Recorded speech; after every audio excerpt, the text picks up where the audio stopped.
Hello guys, welcome to my YouTube channel. My name is Manish Gupta and you're watching BSCG lectures. तो जैसा कि guys आप सभी को मालूम है, वैसे तो हम स्टडी क्लास लेते हैं, लेकिन आज आपके लिए, आप सभी के लिए एक इन्फॉर्मेटिव न्यूज़ या मैं बोलूँ अपडेट लेके आया हूँ।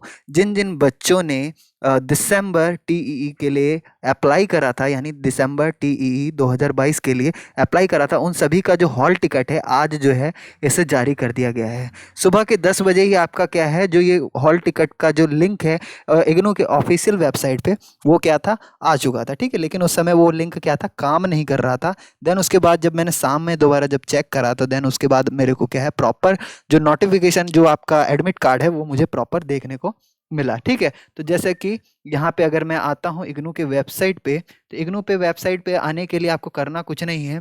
आपको क्या है, अपना कोई सा भी ब्राउज़र ओपन करना है। यहाँ पे मैंने क्रोम ब्राउज़र खोल रखा है। लैपटॉप या फ़ोन पे आपको क्रोम ब्राउज़र खोलना है एंड उस पर आप इग्नू लिखेंगे तो देन इसके बाद आपका यहाँ पे नीचे आ जाएगा website IGNOU the people's university करके। तो आपको यहाँ पे इसको क्लिक करना है। जैसे ही आप इसे क्लिक करते हैं देन इसके बाद आपका Indira Gandhi national open university का जो पूरा वेबसाइट है ये खुल जाता है। तो देन हमारा जो मोटिव है कि हमें जानना है अपने हॉल टिकट और एडमिट कार्ड के बारे में, तो यहाँ पे न्यू करके लिखा आ रहा है और ये रेड इस कलर में, यानी आज ही आए, फ्रेश नोटिफिकेशन है। यहाँ पे लिखा है link for downloading of hall ticket admit card for December 2022 TEE यानी टर्म एंड एग्जामिनेशन के लिए। तो आपको यहाँ पे जस्ट कुछ नहीं करना है, यहाँ पे आपको क्लिक करना है। देन जैसे ही आप इसे क्लिक करते हैं तो देन आपका कुछ इस प्रकार का पेज खुल जाता है और इसमें आपका एनरोलमेंट नंबर डालने को कहता है। एनरोलमेंट नंबर डालेंगे, देन उसके बाद आपको क्या करना है, जो भी आपका एनरोलमेंट नंबर होगा यहाँ पे फिल करिए। देन उसके बाद आपको यहाँ पे जो भी आपका सब्जेक्ट कोड है आप उसको यहाँ पे फिल करेंगे। ठीक है, तो जैसे कि आप सभी का, आप में से कईयों का BSCG होगा। ठीक है, क्योंकि हमारे पास BSCG के ही स्टूडेंट ज़्यादातर पढ़ते हैं। तो देन उसके बाद यहाँ पे BSCG डालेंगे। देन उसके बाद यहाँ पे सबमिट का बटन आएगा, तो देन आप सबमिट कर देंगे। ठीक है, तो सबमिट करेंगे तो कुछ पेजेस में कुछ इस तरीके का आएगा, यहाँ पे इस तरीके का आएगा। ठीक है, इस तरीके का आपका इंपॉर्टेंट नोट करके आएगा।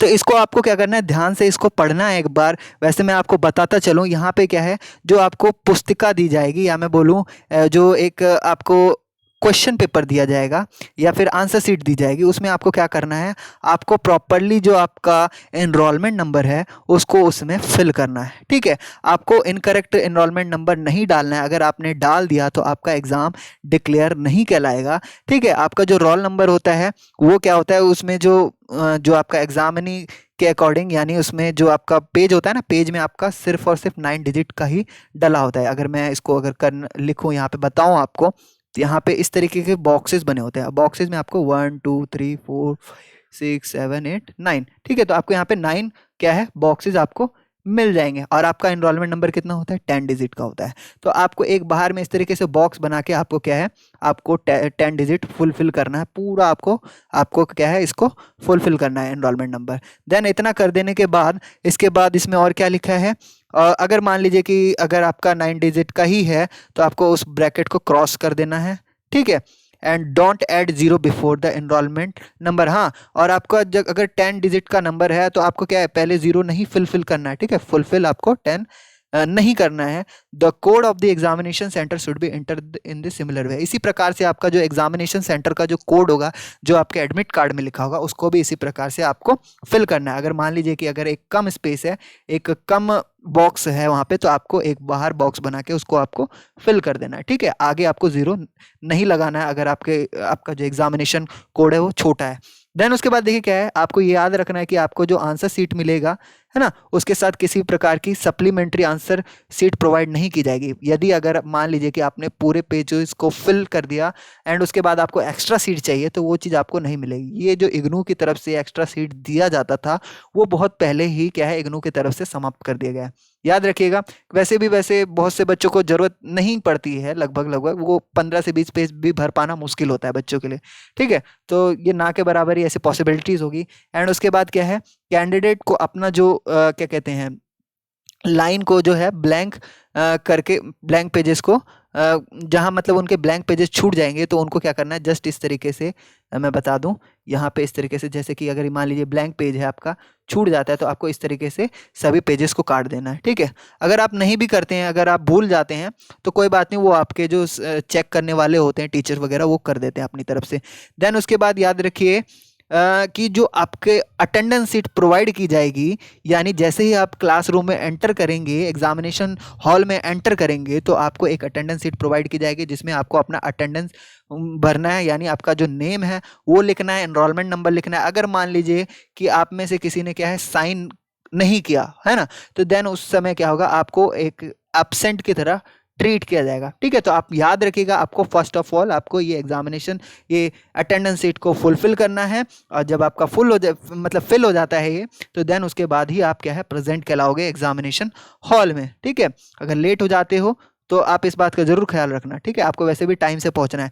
देन उसके बाद क्या है, जब सबमिट करने वाले होगे आप इन्विजिलेटर को अपना आंसर सीट, देन उससे पहले आपको अपना सिग्नेचर चेक करना है, इन्विजिलेटर का सिग्नेचर चेक करना है, और एग्जाम सेंटर का उसमें स्टंप लगा है कि नहीं लगा है वो भी आपको चेक करना है। ठीक है, आपके एग्जाम वो क्या कहते हैं, कोई आंसर शीट पे आपका स्टैंप लगाया जाता है। देन उसके बाद आपको ये भी याद रखना है कि आपका जो एग्जामिनेशन सेंटर का जो वेन्यू है, वो जैसा आपका एडमिट कार्ड में लिखा है उसी एड्रेस पे आपको पहुंचना है। ऐसा नहीं कि आप किसी और सेंटर, एग्जामिनेशन सेंटर पे पहुंच जाते हैं, अगर आप वहां पे जाते हैं तो वो आपको अलाउ नहीं करेंगे एंटर करने का।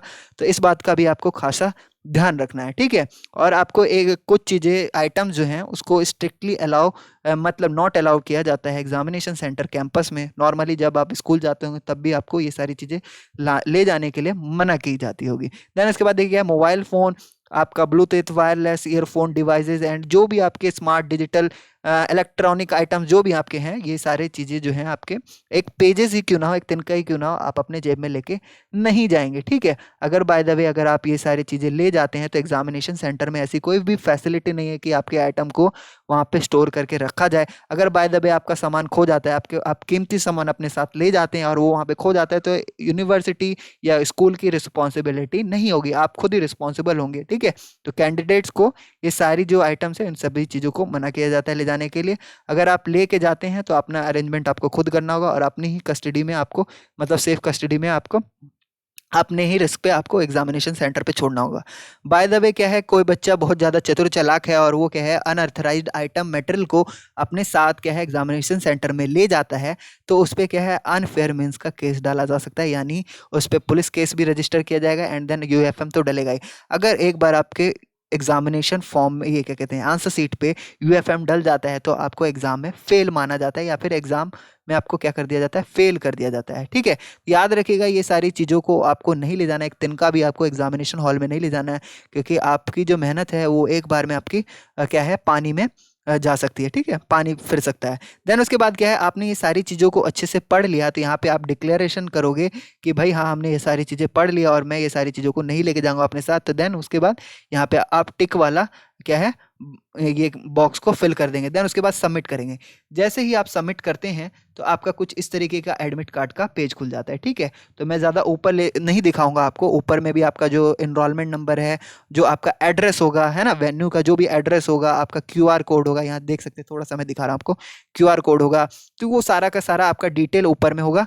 एंड आपका फ़ोटो भी, अगर बाय द वे फ़ोटो नहीं है तो आप में उसमें क्या करना है, एडमिट कार्ड में अपना फ़ोटो अटैच करना है। ठीक है, इसके बाद आप देख लीजिए यहाँ पे क्या है, समय सारणी दिया हुआ है। यहाँ पे 2 तारीख को पहला एग्जाम है आफ्टरनून में BBY-CT 131 का। ठीक है, 2 से 5 चलेगा।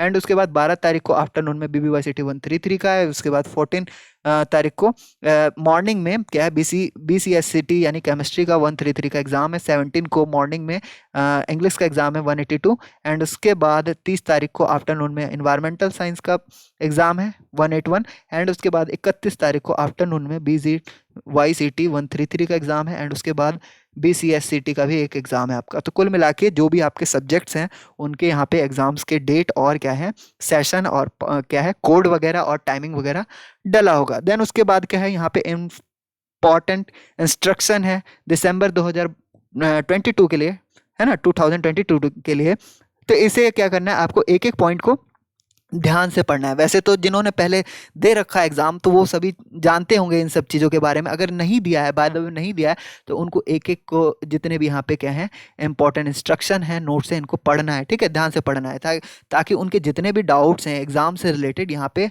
सारे क्लियर हो जाएँगे, ठीक है? तो आप जो भी ये सारी चीज़ों को आपको आराम से पढ़ना है, ठीक है? ये चीज़ें मैं नहीं बताऊँगा आपको पढ़ के। अगर बाय द वे आपको नहीं आता है समझ में, अगर इसमें से कोई ऐसी हाइपोथेटिकल चीज़ें लिखी हैं, तो आप मुझे कमेंट में करके पूछ सकते हैं कि सर इसका मुझे मीनिंग बताइए, तो मैं आपको ज़रूर इंस्टेंट रिप्लाई देने की कोशिश करूँगा, ठीक है? तो आपको ये सारी चीज़ें पढ़ लेना है, जो पहली बार एग्ज़ाम दे रहे हैं एंड बाकी आपका ये पूरा हो गया, ठीक है? तो आई होप सो आप सभी को ये वीडियो बहुत अच्छा लगा होगा, इन्फॉर्मेटिव लगा होगा। तो अगर आपके लिए ये वीडियो इन्फॉर्मेटिव है तो प्लीज़ इस वीडियो को लाइक ज़रूर कर दीजिएगा और चैनल को सब्सक्राइब कर दीजिए, हमारे बेल आइकन बटन को प्रेस भी ज़रूर कर दीजिए और हमारी वीडियोज़ की नोटिफिकेशन मिलती रहे उसके लिए आप बेल आइकन बटन प्रेस कर देंगे और आपको क्या करना है ज़्यादा से ज़्यादा इस वीडियो को शेयर करना है, ठीक है? और टेलीग्राम चैनल पे भी हमारे ज्वाइन हो सकते हैं, ठीक है? उसका लिंक मैं डिस्क्रिप्शन में आपको दे दूँगा, ठीक है? मिलते हैं इसी वीडियो के नेक्स्ट वीडियो में, तब तक के लिए बाय बाय।